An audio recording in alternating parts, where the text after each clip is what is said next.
I want to bring in Michael Pillsbury now. Good to see you, Michael. We heard all sorts of expressions from Edward's report there. You feed a crocodile, it's still going to eat you. Look, do you think Secretary Yellen is accomplishing anything here? I mean, certainly China, is it a competitor, is it a partner, or is it just a plain adversary?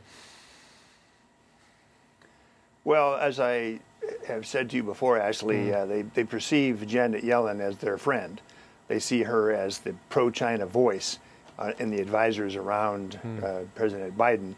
So what they're doing here is a larger strategy. The Chinese are simply refusing to negotiate.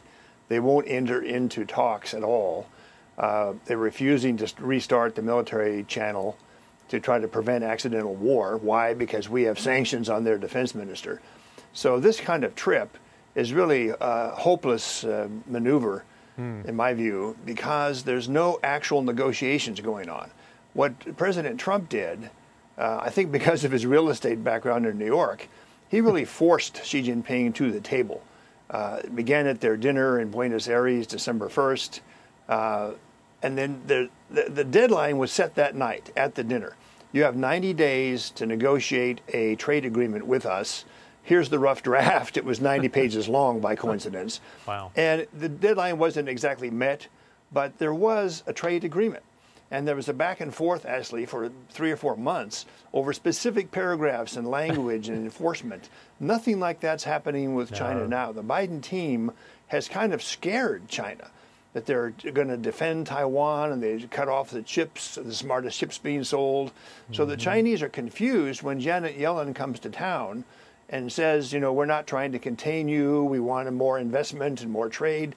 It's not credible to the Chinese, nor does it get negotiations going. She has no draft talks. Right. And there's a huge issue for the Chinese, Ashley. They're afraid that Biden is going to do what Trump wanted to do, put capital controls, restrictions on investment into the Chinese high-tech sector. This would really slow down China's growth rate. They're really afraid of that, and they see Janet Yellen as against it, because people at Treasury, economists from Brookings, they're always against investment restrictions. So that's what's at stake here. I'm not optimistic this trip's going to make any difference, Ashley. I hear you. I want to change subjects if we can, Michael. For a second straight day, Russian jets bullying American drones over the skies of Syria, this time dropping parachute-borne flares into the flight path. And by the way, this is how the Pentagon is responding. Watch this. Clearly meant to harass and clearly unprofessional and unsafe behavior on the part of the Russians. We call on the Russian forces to cease this type of reckless behavior and to behave like professional airmen. Unprofessional, I don't think that's a word I would probably use when talking about Russia's operations in that part of the world. What do you make of the Pentagon's message? I had many long years in the Pentagon, Ashley, so I know how they speak publicly. And this is pretty extreme. This is a warning to the Russians, to Putin. Don't do this. And frankly, the other part of this is we're in back channels telling the Chinese, don't help Russia. That's our geopolitical nightmare, is these drones. China makes really high-quality drones. So far, they have not gone to Russia. Or if they have, it's not for use in Ukraine. This is the nightmare, that China all of a sudden says, all right, Americans are being too tough on us, we're going to provide lethal aid to Russia.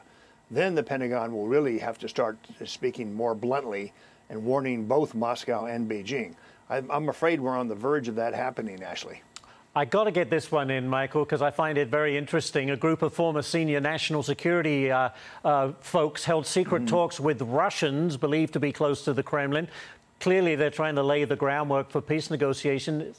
Is it this kind of back-channel diplomacy you think will eventually end the war in Ukraine? Back-channel diplomacy sometimes works.